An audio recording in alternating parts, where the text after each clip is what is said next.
My name is Jasmine Toffa, Member of Parliament for Bulawayo Metropolitan under proportional representation.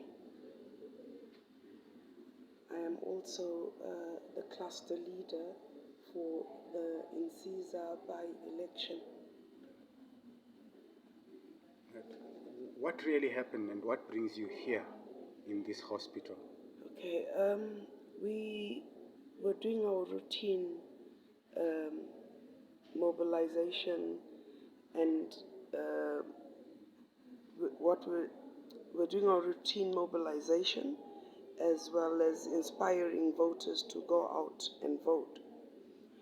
We had just arrived at the house, the candidate's house, Augustine Gumede's house, where we had brought some food for the teams that had gone out to voter mobilization. When we got there and gave the food to the team leaders, they told us there was no mealie meal. We then tasked Ntando Ndlela to go out and buy the mealie meal. And Angila Kala was also there, going to pick up the other teams that had finished with, with the door-to-doors.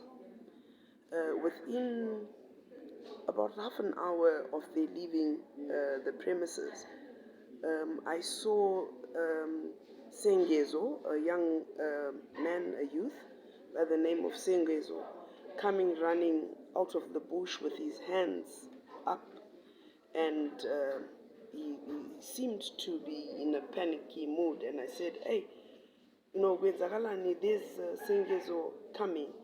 What's the problem? So he then carried on running. So I thought maybe they had an accident or something. So he came close to me, or close to the house from the bush. And he says, things are not good, things have gone bad that side. So I said, what is it? And he said, look, untando labo mabanga sebechaiwe, untando selimele. So we said, what is it? He says, no, ngabantu bezanu bamchai. So I then said, hey, guys, let's go out, let's go and help. So he says, no, you can't go because there are a lot of them. So I said, but we can't leave them for dead on their own. So he says, no, you can't go there. There's lots of cars, there's lots of people, they've got guns. So I said, but we can't just stand here. And then next thing I saw Angila Kala, he's much older. He was also running through the bush and coming, and he was saying, go and hide. So we're saying, no, how can we go and hide? So he says, go, it's bad, So he says, Nyauchela Toffa, Amanile Kacha. We then started discussing with the other people. So I said, look, we are safe here. We are at the candidate's house. I don't think that they would come into the yard with the homestead Umuziga candidate, because everybody expects you to be there and they'll respect the candidate's house. We then, whilst we were still discussing, and others, were talking, and they said, I think the councillor better go, at least if they do decide to come, he'll be safe. The councillor disappeared, and we stayed, and we thought, we're safe here, nobody will come into the yard. Then next thing, we just saw cars driving in. They drove into the yard very fast. There were about 4 or 5 cars. We ran into the house, we closed the door. When we got into the house, these guys came banging, Vulanini, open, Vurai. Then we were still in the room, and he broke the window open. And now we were scared, and he said, get out, everyone get out. He says, Van Vedua. And when he said, Van Vedua, would I come on, out, out, out. Then he looked at me and he says, who are you? I said, my name is Jasmine Toffa. Where are you from? I said, I'm an MP for Bulawayo Metropolitan. So as I was still talking, the next thing, the women and the people that were, they were being pulled out of the room and they were being beaten. And as I walked towards the door, I was also pulled out and they just started beating. And when they were beating us, and they kept saying, honorable, from where? From which constituency? I saw the other women being beaten in the lounge, and then we came out. They got me out of the house, stood me by the door, and there were like two women and two men that were beating me continuously. The one woman actually looked at me and made a sound, tried to scare me. So I looked at her like, what are you doing? And then they said to me, are you sure that you support Triple C? So I said, yes. Are you sure that you are supporting Ugumete? So I said, yes. Are you sure that you are selling out ilizwe, lithengisa ilizwe emini kangaka? So I said, yes. So I said, but tell me, why did you allow for the candidates to go to nomination court? Why did you not just declare this candidate as, as the sole candidate? And as I'm talking, they beat me. They hit me on my back here. They hit me. Can you see? They hit me on here. They beat me on my legs. There's bruises. You can have a look. See, they beat me on my backside, on my thighs. Then, as I was standing, the one guy, stood and he gave me a karate kick, which hit me right here. There's some pictures that you'll see that I took initially. Is that how you get this black mark below your eye? Yeah, you see the blue eyes, I think, came from this boot that I got here. And fortunately, I didn't fall. For some reason, I didn't even cry. They wanted me to sit down. I refused to sit down. They asked me to remove my shirt that I was wearing. And I said, why? They said, because it's regalia. So I said, we're allowed to wear regalia, but this is not regalia. This is my yellow shirt, and I've got nothing underneath. I won't take it off. In the meanwhile, the women behind me and the men around me were being made to take off their tops.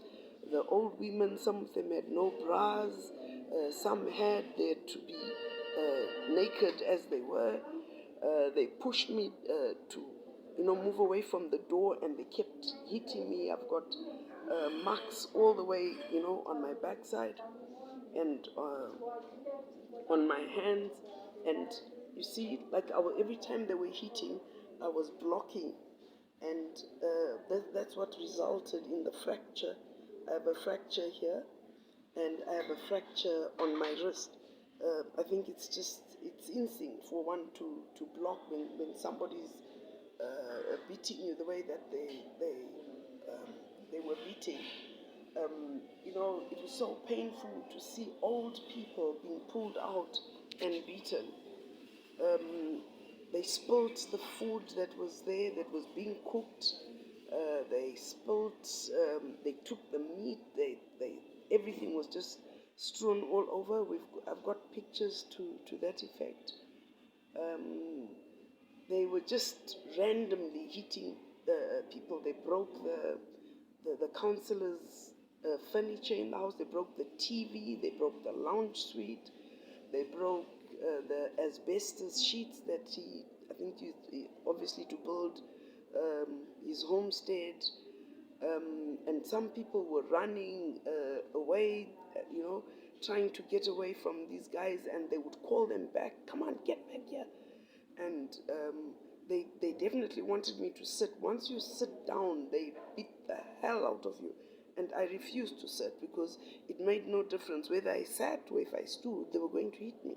So I felt better standing. So, were there any people that you identified? Personally, there were no people that I knew that I identified. I heard from one of the girls that was beaten that one of the females, they know her. Toya Kamanzi Lapaba Abahlala Kona. And this the same woman, the same young girl, 18-year-old, had been pushed aside and they were trying to take off her skirt. They broke her skirt open and they were telling her to take off her skirt like they wanted to rape her. It was so traumatic. It was very traumatizing. And were these, in your opinion, were these ordinary Zanu PF people, or they were, the ordinary Zanu PF people? I don't know how I could put that. The guy that opened the window, that said we must get out, was wearing a Zanu PF cap, definitely wearing one. There was a few others also that were wearing Zanu PF regalia, but these, even they looked strong. They were doing. I mean, the guy that did the karate kick must be training martial arts or something. He wanted to show that he had the skill. I mean, for them to be saying you're selling out so the country. Showing karate skills on a woman? On a woman, yes. And even as they hit, I said to them, are you sure? And they would hit and say, honorable. Honorable from where? Honorable. And I tell them, and then they would beat me, and I would look at them like, are you really for real? How could you hit a woman, or how could you hit women for that matter? Defenseless. We were not expecting them to come into the yard. Had we been found on the street, maybe they could say we provoked them. But having been found in the yard, doing what we are expected to be doing, it is campaign time. And why they took off all the shirts, campaign t-shirts, why they were asking me to remove regalia as though I'm not allowed to wear it, it's mind-boggling. So, what do you say about these women whose tops were removed? It is so dehumanizing. It is all, when we talk about the 50-50, the equality, getting women to participate in politics, people that look up to us as politician women, women or young girls that want to become MPs, how do you expect them to want to be an MP if they see an MP being beaten, a woman MP for that matter? How old were the women who were stripped? They were varying. From the one that I spoke about, she's 18, Smangaliso, her name is. Maybe I shouldn't be mentioning a name, I could be endangering her. They were from 18 up to about 50, 60-year-old women. And how old were the assailants in your estimation? There were some young ones, maybe around the ages of 20, 25, 30. They weren't very old. Honorable Jasmine Toffa, thank you for the interview.